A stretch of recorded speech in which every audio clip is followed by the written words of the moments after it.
Pembahasan yang selanjutnya yaitu tentang kudratuhum. Kudrah yaitu kekuatan atau kemampuan malaikat yang Allah Subhanahu wa taala berikan kepadanya, yaitu ala tasyakkul, untuk berubah bentuk. Allah Subhanahu wa taala memberikan bagi malaikat adalah sesuatu kemampuan untuk berubah wujud menjadi apa yang diinginkan. Tentunya ini dengan izin Allah Subhanahu wa taala. Dan ini ketika datang kepada rasul-rasul utusan Allah Subhanahu wa taala dari para manusia, yaitu para nabi, malaikat berubah wujud menjadi manusia, seperti ketika datang kepada Maryam yang Allah kisahkan dalam surat Maryam ayat 16 sampai ayat 19. Demikian juga ketika malaikat datang kepada Nabi Ibrahim alaihissalam, kemudian datang kepada Nabi Nuh, kepada Nabi Lut alaihissalam yang Allah kisahkan dalam surat Hud ayat 77. Dan ini juga sering datang kepada Nabi Muhammad SAW, yaitu Jibril alaihissalam datang kepada Rasulullah dalam bentuk manusia. Ya, dan ini sering dilihat oleh para sahabat Nabi Sallallahu Alaihi Wasallam. Kemudian kemampuan yang lain adalah cepatnya malaikat dalam bergerak. Ya. Menurut hitungan manusia, kecepatan yang paling tercepat di alam semesta adalah kecepatan cahaya, ya, yaitu dapat bergerak secepat 186.000 mil per detik. Ini kecepatan cahaya. Namun malaikat kecepatannya jauh lebih dari itu, ya, jauh lebih dari itu, dan tidak bisa dihitung dengan hitungan manusia karena malaikat alam gaib.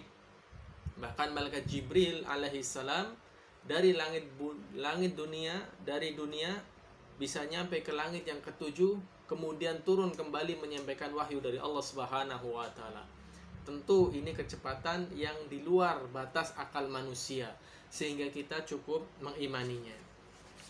Dan diantara kemampuan yang dimiliki oleh malaikat adalah malaikat itu tidak pernah keliru, artinya maksum, tidak pernah melakukan kesalahan seperti halnya para nabi dan para rasul. Karena para malaikat itu diciptakan oleh Allah Subhanahu wa taala untuk senantiasa taat. Wa yaf'aluna ma yu'marun. Mereka melakukan apa yang diperintahkan oleh Allah Subhanahu wa taala. Allah berfirman dalam surat At-Tahrim ayat yang 6.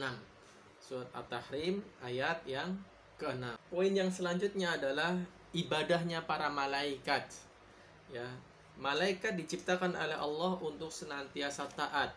Ya, laisa ladaihimul qudrah 'alal isyan. Tidak ada kemampuan untuk melakukan kemaksiatan. La ya'sunallaha ma amarahum wa yaf'aluna ma yu'marun. Tidaklah mereka bermaksiat kepada Allah Subhanahu wa taala dengan apa yang Allah perintahkan kepadanya, dan mereka senantiasa mengerjakan apa yang Allah perintahkan, yaitu surat At-Tahrim ayat yang ke-6. Jadi malaikat itu tidak pernah melakukan kesalahan karena tercipta oleh Allah Subhanahu wa taala untuk senantiasa taat kepadanya. Di antara bentuk ketaatan malaikat adalah senantiasa malaikat itu beribadah. Dan di antara bentuk ibadah malaikat adalah tasbih.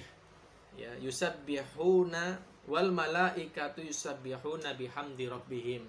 Dan para malaikat-malaikat Allah, mereka senantiasa bertasbih memuji Allah Subhanahu wa taala, Rabb Tuhan mereka. Surat Asy-Syura ayat yang ke-5. Dan di antara bentuk ibadah malaikat adalah senantiasa mereka bersaf-saf, berbaris-baris. Yang ini disebutkan dalam hadis Nabi SAW dan ayat Al-Quran. Allah Subhanahu wa taala berfirman, wa inna lanahnu shaffun. Dan sesungguhnya kami, yaitu para malaikat, senantiasa bersaf-saf di hadapan Allah Subhanahu wa taala.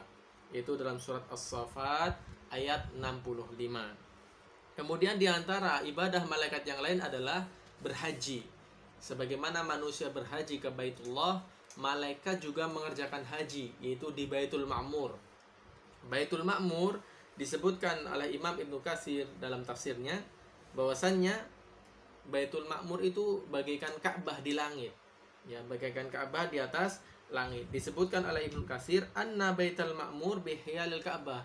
Baitul Ma'mur itu tepat lurus di atas Ka'bah. Ya. Yaitu kalau seandainya jatuh, tepat jatuhnya berada di atas Ka'bah bumi. Ini disebutkan dalam asar dari Ali bin Abi Thalib, dikeluarkan oleh Imam Ibnu Jarir dari jalan Khalid bin Ar'arah, yaitu bahwasanya Baitul Ma'mur adalah Ka'bah di atas langit. Kalau seandainya dia terjatuh, maka jatuhnya tepat persis di atas Ka'bah di muka bumi. Kemudian yang terakhir dari ibadahnya para malaikat adalah takutnya malaikat kepada Allah Subhanahu wa taala. Allah berfirman dalam surat Al-Anbiya ayat 28. Wahum min khasyatihi musyfiqun, dan mereka ya terhadap Allah Subhanahu wa taala sangatlah takut. Jadi ibadah malaikat adalah diantaranya adalah khasyah, yaitu syiddatul khauf, takut yang sangat. Di antara bentuk ya ketakutannya malaikat kepada Allah, takutnya malaikat kepada Allah Subhanahu wa taala, yaitu ketika Allah menetapkan sebuah perkara di atas langit, maka malaikat pun mengepakkan sayap-sayap mereka dengan tunduk kepada Allah, ya, sebagai mengeluarkan suara seperti suara gemerincing rantai. Ini menunjukkan takutnya mereka kepada Allah Subhanahu wa taala. Wallahu taala a'lam.